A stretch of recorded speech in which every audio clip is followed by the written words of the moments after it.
حب نبیکم وحب اہل بیتہ وقراءۃ القرآن۔ پہلی چیز یہ ہے کہ تم اپنی اولاد کو سب سے پہلے اپنے نبی کی محبت سکھاؤ، پھر اس کے بعد وحب اہل بیتہ، اپنے نبی کی محبت کے بعد جو سب سے افضل چیز جو دوسری سکھانے کے لیے کہا گیا اس کے بارے میں فرمایا گیا وہ حضور کی اہل بیت کی محبت سکھاؤ۔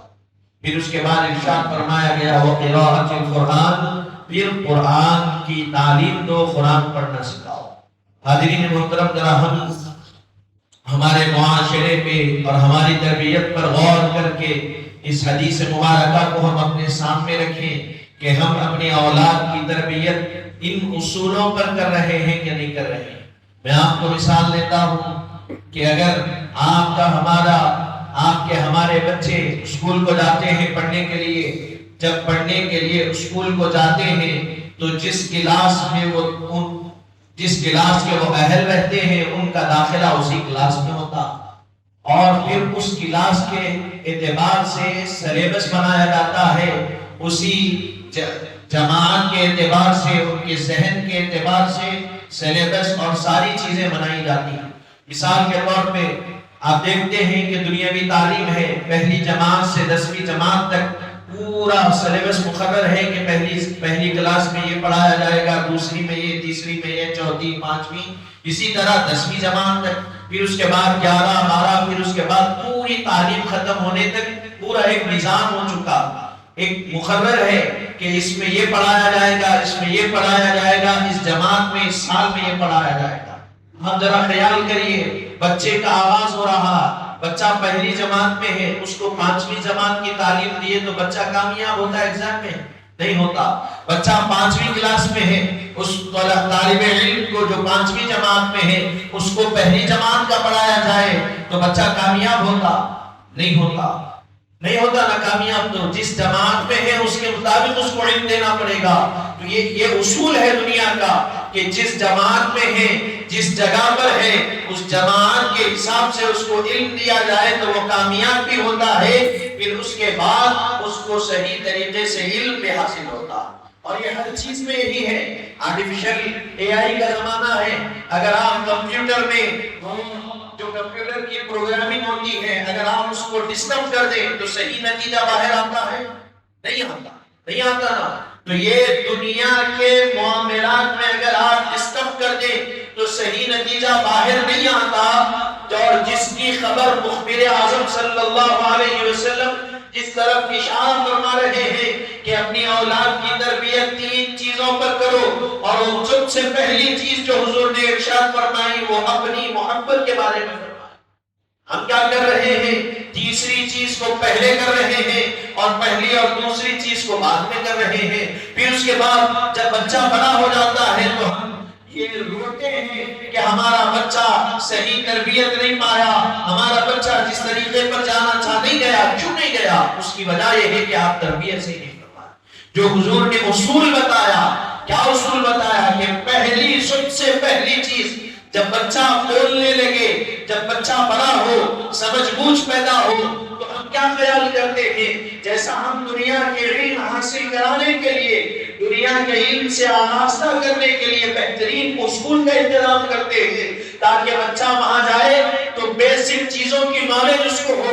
جب بیسک چیزوں میں مضبوط ہوگا تو پھر اس زبان میں مضبوط ہوگا، اس علم میں مضبوط ہوگا۔ ہم کرتے ہیں کہ نہیں کرتے؟ گرامر اچھی ہو، ہم اسکول میں ڈالتے ہیں تو دیکھتے ہیں کہ بھائی وہاں گرامر کیسا ہے، وہاں کتنی محنت کرائی جا رہی ہے بیسک چیزوں پر۔ جب بیسک چیزوں پہ محنت ہوتی ہے تو پھر وہ پہلے الفابیٹ سیکھتا چھوٹے چھوٹے، پھر اس کے بعد سینٹنس بناتا ہے، پھر اس پہ عبور حاصل کرتا چلا جاتا ہے۔ یہ جب بچہ آغاز کرتا ہے تو ہم اس کا دیکھتے ہیں، پھر اس کے بعد بچہ خیال آتا کہ بچہ دنیا کا علم تو حاصل کر رہا ہے لیکن دین کے علم سے دور ہے۔ اس کی دوری کو ختم کرنے کے لیے ہم ایک استاد کا انتظام کرتے ہیں، جو استاد آتا ہے، قاعدہ پڑھاتا ہے، ناظرہ، مفرد، مرکب یہ پڑھا کر جملے بناتا ہے، اور پھر اس کے بعد ناظرے سے قرآن پڑھنا سکھا دیتا۔ ہم یہی تربیت کر رہے ہیں آج اسی نہج پر، لیکن حضور نے ارشاد فرمایا اپنی اولاد کی تربیت کرو تو سب سے پہلے قرآن کی تعلیم نہیں فرمایا۔ اب تک تھا نا پہلی چیز قرآن کہہ کے پھر بعد میں دوسری یہ تیسری یہ کہہ سکتے تھے، لیکن حضور پاک علیہ السلام نے سب سے پہلے اپنی محبت کو رکھا۔ حب نبیکم، اپنے نبی کی محبت سکھاؤ۔ کیوں؟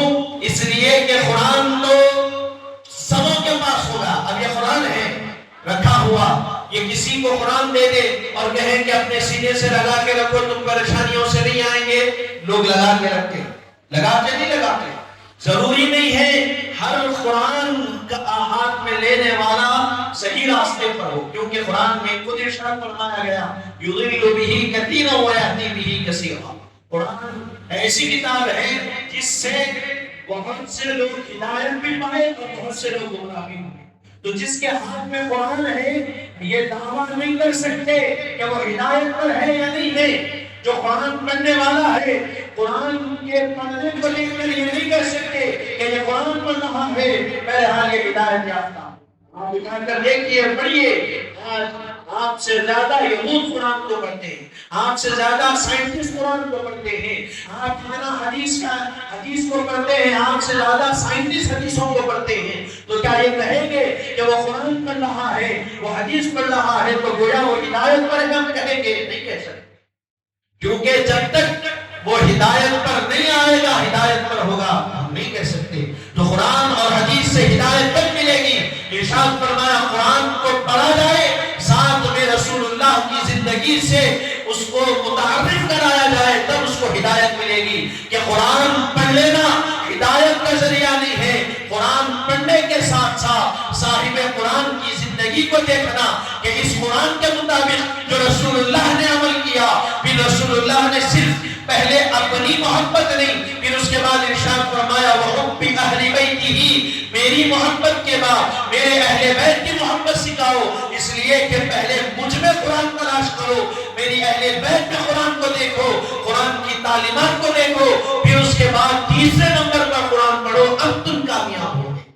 جب میری محبت آئے گی، میری اہل بیت کی محبت آئے گی، پھر اس کے بعد جب قرآن کی قرآت کی جائے گی، اس کو پڑھا جائے گا، اب یہ قرآن تمہارے لیے کامیابی کا ذریعہ ہے۔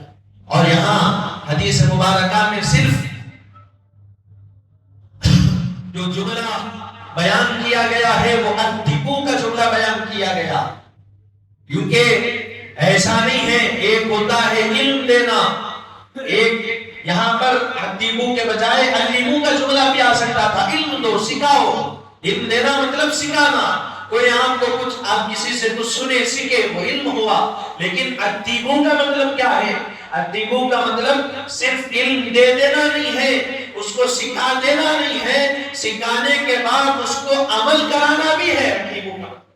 اتقوا اس وقت کہا جاتا ہے جب جو لینے والا ہے، سیکھنے والا ہے، وہ اس کو لے بھی، اس کو حاصل بھی کرے، پھر اس پر عمل بھی کرے۔ ایسا نہیں ہے کہ صرف پڑھا دیے، رسمی طور پر پڑھا کے چھوڑ دیے، نہیں، وہ پڑھنے کے بعد حضور کی زندگی کو پڑھنے کے بعد کیا وہ مچل رہا ہے کہ نہیں حضور کے عشق میں، یہ اس کا ٹیسٹ کرنا، یہ بھی اتقوا میں شامل ہے۔ صرف پڑھا دینا نہیں، پڑھا دینے کے بعد اس کو دیکھنا، اس کو جانچنا، پرکھنا، یہ بھی اتقوا میں شامل ہے۔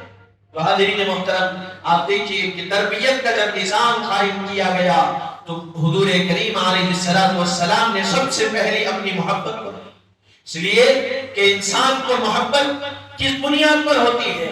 انسان کو کسی سے محبت ہوتی ہے تو اس کے حسن و جمال کی بنیاد پر ہوتی ہے، انسان کو کسی سے محبت ہوتی ہے تو اس کی سخاوت کی بنیاد پر ہوتی ہے، انسان کو کسی سے محبت ہوتی ہے تو اس کے اخلاق کی بنا پر ہوتی ہے، انسان کو کسی سے محبت ہوتی ہے تو اس کے کردار کی بنا پر ہوتی ہے، اور انسان کو کسی سے محبت ہوتی ہے تو خاندان اور نسب کی بنا پر ہوتی ہے۔ حضور کی سیرت سے متعارف کراؤ، اس کا مطلب یہ ہے کہ حضور کے حسن و جمال کے بارے میں بچوں کو بتاؤ۔ حضور کی محبت پیدا ہونا ہے تو اس کا طریقہ کیا ہے؟ تو حضور کے حسن و جمال کا ذکر کرو، حضور کے جسم اطہر کا ذکر کرو، حضور کے چہرے انور کا ذکر کرو، حضور کے لبھائے مبارکہ کا ذکر کرو، حضور کے سر اقدس کا ذکر کرو، حضور کے زلف مبارکہ کا ذکر کرو، حضور کے سینہ مطہرہ کا ذکر کرو، حضور کے جسم مبارک اور آپ کے جسم کے علاوہ آپ کے جو جو اشیاء آپ سے منسلک ہے ان کا ذکر کرو، تاکہ جب بچہ سنے کہ ہمارے نبی کا کمال یہ ہے کہ آپ کے جسم کا کمال یہ ہے، آپ کی گفتگو کا کمال یہ ہے، آپ کے دندان کا کمال یہ ہے، آپ کے لحاظ کا کمال یہ ہے، جب وہ سنتا جائے گا بچپن سے اس کے دل میں محبت پیدا ہوتی جائے گی، محبت پیدا ہوتی جائے گی، جب وہ محبت اس کے دل میں پیدا ہوگی، اب وہ جب محبت کو دل میں رکھ کر قرآن پڑھے گا تب وہ کامیابی کو حاصل کرے گا، حدیث پڑھے گا تب وہ کامیابی کو حاصل کرے گا۔ حضور کے اخلاق کیا ہے کہ ہمارے نبی کے اخلاق کیا ہے، کردار کیا ہے، آپ کی زندگی کا ہر مکی زندگی کو اٹھا کر دیکھو، مدنی زندگی کو اٹھا کر دیکھو، اخلاق سے حضور کی زندگی مزین ہے۔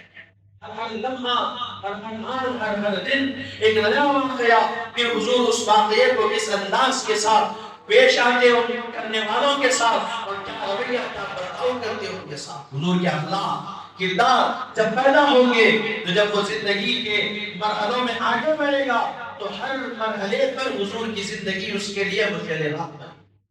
آج آپ دیکھ رہے ہیں، اخبارات پڑھیے، سوشل میڈیا دیکھیے، ایک دن نہیں جاتا قتل ہو جاتا، 17 سال کے بچے کو مار دیے۔ بعض تو ایسے دیکھنے میں منظر آ رہے ہیں کہ بھائی ہے روڈ پر بہنوں کو حملہ کر رہا ہے، کس لیے؟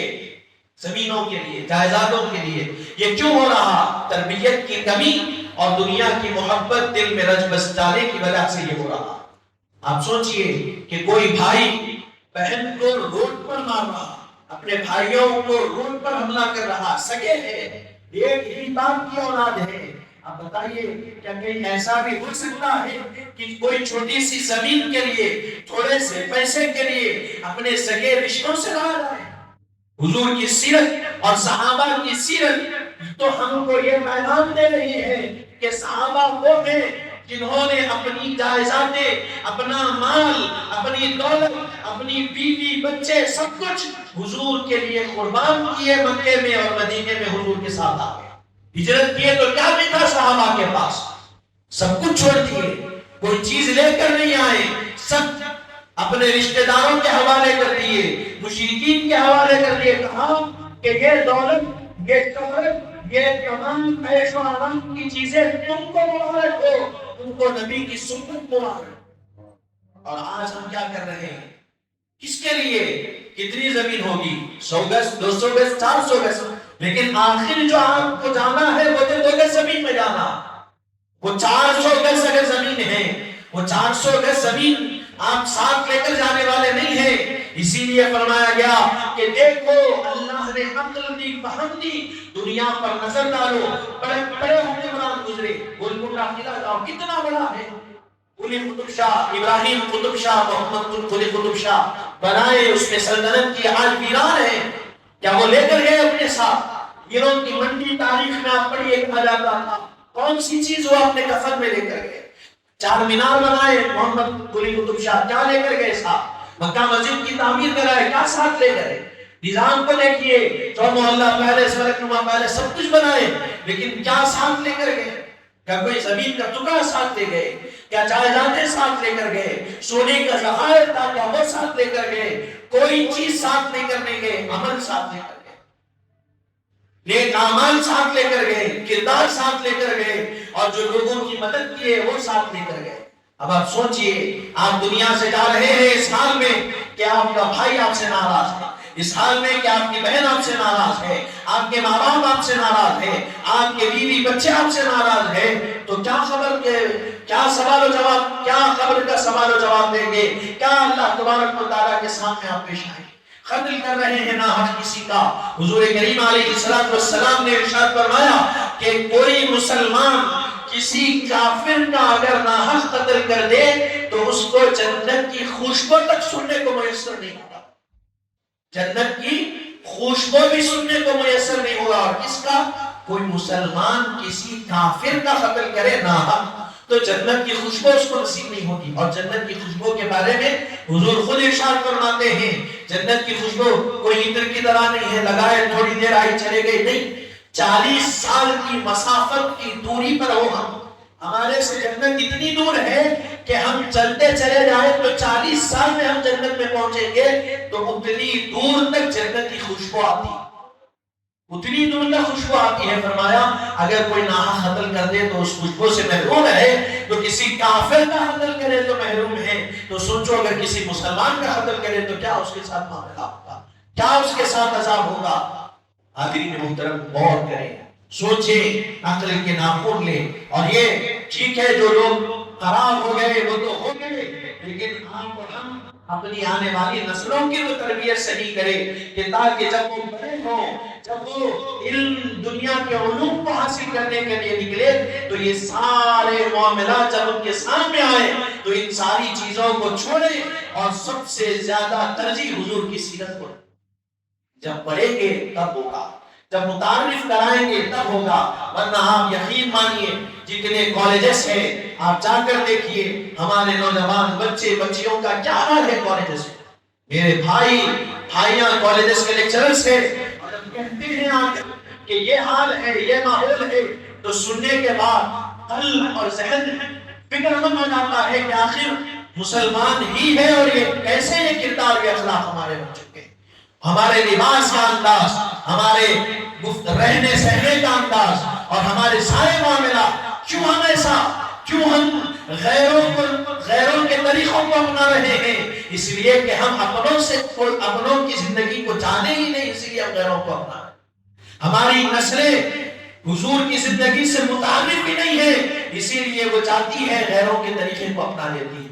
یوگا کلاس یہ چل رہا ہے کالجز میں، آپ جا کر دیکھیے، میں جھوٹ نہیں بول رہا ہوں یا کوئی من گھڑت باتیں نہیں کر رہا، یہ ماحول چل رہا ہے، اور ہماری بچیاں ان چیزوں کو جوائن بھی کر رہی ہے، اور اس لباس میں، اس انداز میں کہ جسم کے اجزاء کا حساب کر رہا۔ اب بتائیے جب ایسی اگر ان کی زندگی ہوگی تو پھر وہ کیا آگے جا کر ان کے ذریعے سے کیا ہم امید لگا سکتے ہیں کہ ان کے ذریعے سے نیک بچے دنیا میں آئیں گے؟ کیا ہم امید لگا سکتے ہیں ان کے ذریعے سے اسلام پھیلے گا؟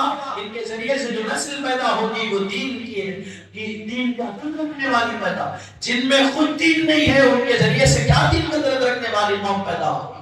حاضرین محترم، اپنے ماحولوں کو بدلنے کی ضرورت ہے۔ کوئی کرتا ہو تو کرے، کوئی مغربی لباس پہنتا ہو تو پہنے، ہمارے پاس ہمارے لیے سب سے بہترین زندگی سیدہ فاطمہ الزہرا کی زندگی، ان کے سرے مبارکہ کے بال پر کسی نے نہیں دیکھا۔ آپ کے یہاں تک کہ میں بتاؤں، آپ کی سیرت میں لکھا گیا ہے آپ کا انتقال ہوا جب آپ کے جسم مبارکہ کو جنازے میں لے جایا گیا تو آپ کے جنازے کو بھی کسی نے نہیں دیکھا، آپ کے اندھیرے میں لے جایا۔ یہ پردہ، اور ہمارا حال کیا ہے ہم غور کر لیں۔ حاضرین محترم، ان باتوں کو بتانے کا مقصد یہ ہے کہ ہم کو اپنی بھی تربیت کرنا ہے اور اپنی اولاد کی بھی تربیت کرنا۔ پہلے ہم اپنے اندر حضور کی محبت، حضور کی اہل بیت کی محبت پیدا کریں، پھر قرآن کی تعلیم حاصل کریں، اسی طرح اپنی اولاد کی بھی تربیت کریں تو سب سے پہلے حضور کی محبت سے ان کو آراستہ کرے، اہل بیت کی محبت کا چاند ان کو پلائے، پھر قرآن پڑھائے۔ جب حضور کی محبت آئے گی، اہل بیت کی محبت آئے گی، حضور کی زندگی سے متعارف ہوں گے، اہل بیت کی زندگی سے متعارف ہوں گے، تو آگے چل کر مسائل آئیں گے، پریشانیاں آئیں گے، تو ان مسائل میں، ان مشکلات کے وقت میں حضور کی زندگی ان کے لیے سہارا بنے گی، اہل بیت کی زندگی ان کے لیے سہارا بنے گی، پھر وہ ثابت قدم رہ کر کامیاب زندگی دنیا میں بھی گزاریں گے، اور اسی کامیاب زندگی کے ذریعے اللہ تعالیٰ آخرت میں بھی ان کو کامیابی عطا فرمائے گا۔ دعا کرتے ہیں کہ مولا تعالیٰ جو کچھ کہا گیا سنا گیا، کہنے سننے سے زائد اللہ رب العزت عمل کی توفیق عطا فرما، کہنے سننے سمجھنے سمجھانے میں غلطی کوتاہی ہو تو اپنے رحم و کرم سے معاف فرما، بحرمت سید الانبیاء والمرسلین، والحمد للہ رب العالمین۔ وما